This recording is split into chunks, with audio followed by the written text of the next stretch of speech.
Yeah, it's the honor, the Deputy Lord Mayor, the distinguished guests and members of the University of Plymouth. It's a huge privilege for me to be able to speak a few words, and I consider it an absolute honor to have been invited to this event because we often speak of the future, but what I see before me is the present.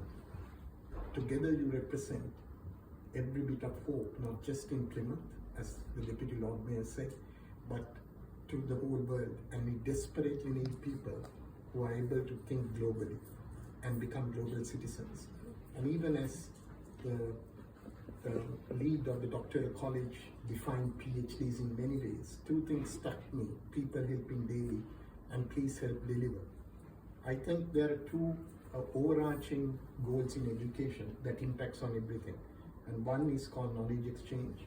And the very basis of knowledge exchange is to understand that every individual that we work with has as much to teach us as we have to teach them. And this is something that we have forgotten over the generations, leading to a disconnect between the people. And I come from the Faculty of Health, and we all have seen the impact it can have when people begin to mistrust each other.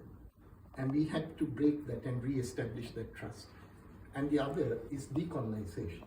And often when we hear the word decolonization, we think of removing colonial influence from whatever field. It really is not that.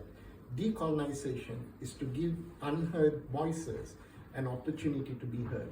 And I'm so proud that the University of Plymouth is spearheading, especially with the city's amazing work. And that's, as much as I've met Chris numerous times, and almost every time I suppose I would have met him in the presence of Ahmed, because Ahmed is an amazing individual who proves that he is not going to be confined by labels, whether which school he belongs to, which faculty he belongs to, doesn't matter, because he believes in reaching out and making that impact.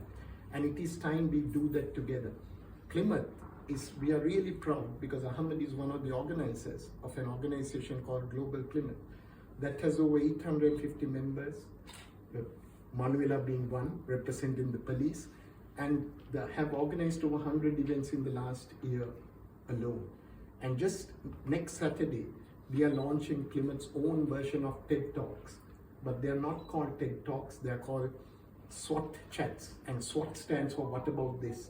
We are going to introduce new concepts and critically invite you in this, who are the leaders of today, as much as the community, to have their say.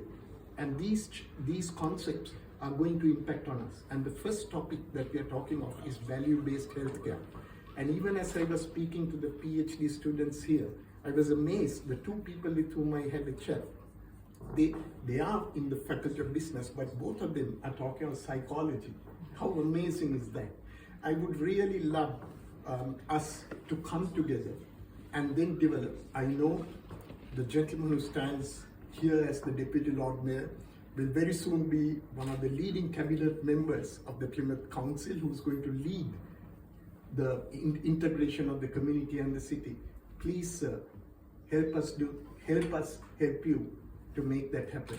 And as you said, we'll bring the students and staff along, because if there's anything that is unique about Plymouth, is that we are small enough to make a difference to everybody, but big enough to dream big and give us an opportunity to fulfill that destiny. Thank you.